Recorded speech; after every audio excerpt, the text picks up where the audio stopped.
First look poster ഇറങ്ങിയ സമയത്ത് ഏറെ ശ്രദ്ധിക്കപ്പെട്ട ഒരു സിനിമ. 4 കഥാപാത്രങ്ങളുടെ മുഖം, അതിൽ 2 തോക്കുകൾ.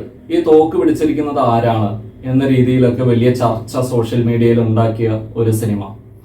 ആ സിനിമ തിയേറ്റർ റിലീസ് ആയിരുന്നുവെങ്കിൽ പോലും എനിക്ക് തിയേറ്ററിൽ പോയി കാണാൻ സാധിച്ചിട്ടില്ല. ഇപ്പോൾ OTT റിലീസ് ആയപ്പോഴാണ് കാണാൻ കഴിഞ്ഞത്.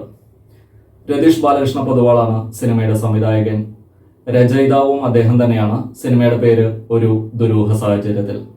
അർജുൻ സേതു ഛായാഗ്രഹണം നിർവഹിച്ചിട്ടുള്ള സിനിമ എഡിറ്റ് ചെയ്തിരിക്കുന്നത് മനോജ് കണ്ണോത്താണ്. സിനിമയുടെ സംഗീതം നിർവഹിച്ചിരിക്കുന്നത് ഡോൺ വിൻസെന്റ്. വയനാട്ടിലെ തോൽപ്പെട്ടിയിലുള്ള ഒരു ഹെൽത്ത് സെന്റർ ജീവനക്കാരനാണ് കുഞ്ചാക്കോ ബോബൻ അവതരിപ്പിക്കുന്ന സേതു എന്ന കഥാപാത്രം. ഭയങ്കര ഭയം കൊണ്ടു നടക്കുന്ന ഒരു കഥാപാത്രമാണ് സേതു. സേതു എന്ന കഥാപാത്രത്തിന്റെ നേരെ ഓപ്പോസിറ്റ് ആണ് ദിലീഷ് പോത്തൻ അവതരിപ്പിക്കുന്ന മധു. സേതുവിന്റെ ഏട്ടനാണ് മധു. അയാൾ ഒരു കാലത്ത് തനിക്ക് കഴിയുന്ന എല്ലാ പോക്കിരിത്തരങ്ങളും കാണിച്ചു നടന്നിരുന്ന ഒരാൾ കൂടിയാണ്. അതിന്റെ ഭാഗമായിട്ടാണ് അയാൾക്ക് സ്ഥിരം കട്ടിലിൽ തന്നെ ആകേണ്ടി വരുന്ന ഒരവസ്ഥ ഉണ്ടാവുന്നത്. അന്ന് അതിനെല്ലാം അയാളുടെ കൂടെ നിന്ന മാർക്കോസ് എന്ന് പറയുന്ന കഥാപാത്രം കൊല്ലപ്പെടുന്നത്. ആ കൊലപാതകത്തോടുകൂടി സമനില തെറ്റുകയാണ് മധുവിന്റെ. അതിനുശേഷം അയാൾക്ക് എപ്പോഴും മാർക്കോസ് തന്നെ കാണാൻ വരുന്നു, തൻ്റെ വീട്ടിൽ എപ്പോഴും അയാളുണ്ട് എന്ന ചിന്തയൊക്കെ വരുന്നുണ്ട്. അത്രയും നല്ലൊരു സൗഹൃദം, അത്രയും നല്ലൊരു ഇമോഷണൽ ബോണ്ടിങ് മാർക്കോസും മധുവും തമ്മിലുണ്ട്. അങ്ങനെ മുന്നോട്ട് പോകുന്ന മധുവിന്റെയും സേതുവിന്റെയും ജീവിതത്തിലേക്ക് പെട്ടെന്നൊരു ദിവസം കാലിലൊരു മുറിവും കയ്യിലൊരു തോക്കുമായി ഒരാൾ കയറി വരുന്നു.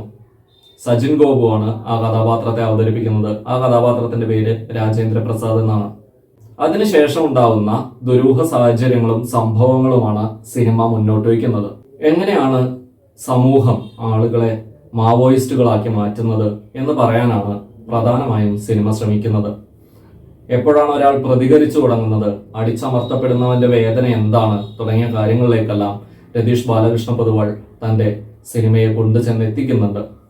തിയേറ്ററിൽ അത്രയധികം ശ്രദ്ധിക്കപ്പെട്ടില്ലെങ്കിലും OTTയിൽ എത്തിയപ്പോൾ പലരും പോസിറ്റീവ് അഭിപ്രായം പറയുന്ന പ്രകടനമാണ് സിനിമയിലേത്. സിനിമയിലെ നായകൻ കുഞ്ചാക്കോ ബോബനാണെന്നതുപോലെ തന്നെ ഏറ്റവും മികച്ച പ്രകടനവും കുഞ്ചാക്കോ ബോബൻ തന്നെയാണ് കാഴ്ചവെക്കുന്നത്. അന്വേഷണ ഉദ്യോഗസ്ഥനായാണ് ചിദംബരം ഈ സിനിമയിലുള്ളത്. ജാഫർ ഇടിക്കയും ആദ്യമധ്യാന്തം ഒരു കഥാപാത്രം ചെയ്യുന്നുണ്ട്. അതും അദ്ദേഹം നന്നായി തന്നെ ചെയ്തിട്ടുണ്ട്. നിഗൂഢതയും ഹാസ്യവും ഇടകലർത്തിക്കൊണ്ട് മുന്നോട്ട് പോകുന്ന സിനിമയിലെ എനിക്ക് ഏറ്റവും ഇഷ്ടപ്പെട്ട സീൻ അത് ഇന്റർവെൽ പോർഷനാണ്. മലയാള സിനിമയിൽ ആദ്യമായിട്ടായിരിക്കും ഒരു സംവിധായകൻ, ഒരു എഴുത്തുകാരൻ തന്റെ സിനിമയെ കുറിച്ചുള്ള കോൺഫിഡൻസ് ഇത്രയും ലൗഡായി തുറന്നു പറയുന്നത്. അത്രയും ആത്മവിശ്വാസത്തോടെ പുതിയൊരു രീതിയിലാണ് ഈ സിനിമയുടെ ഇന്റർവെൽ കൊണ്ടുപോയി നിർത്തിയിരിക്കുന്നത്. സിനിമയിൽ ഒരുപാട് നല്ല മുഹൂർത്തങ്ങളുണ്ട്. എനിക്ക് ഏറ്റവും മോശമായി തോന്നിയത് സിനിമയിൽ ഒരു ക്യാമിയോ റോളാണ്. ഒരു തമാശയ്ക്ക് വേണ്ടി കൊണ്ടുവന്ന് ആ തമാശ ഒട്ടും ഏൽക്കാതെ പോയ പോലെയാണ് എനിക്ക് അനുഭവപ്പെട്ടത്. രതീഷ് ബാലകൃഷ്ണ പൊതുവാളിന്റെ മറ്റു സിനിമകളൊക്കെ പോലെ അത്യാവശ്യം ആക്ഷേപഹാസ്യവും രാഷ്ട്രീയവും സമകാലീന വിഷയങ്ങളും എല്ലാം ഇടകലർത്തിക്കൊണ്ട് തന്നെയാണ് ഒരു ദുരൂഹ സാഹചര്യത്തിലും മുന്നോട്ട് പോകുന്നത്. തിയേറ്ററിൽ വേണ്ട വിധം വിജയിച്ചില്ലെങ്കിലും OTTയിൽ തീർച്ചയായും ഈ സിനിമ നല്ല കാഴ്ചക്കാരെ സ്വീകരിക്കുന്ന, ആകർഷിക്കുന്ന ഒരു സിനിമ തന്നെയായിരിക്കും.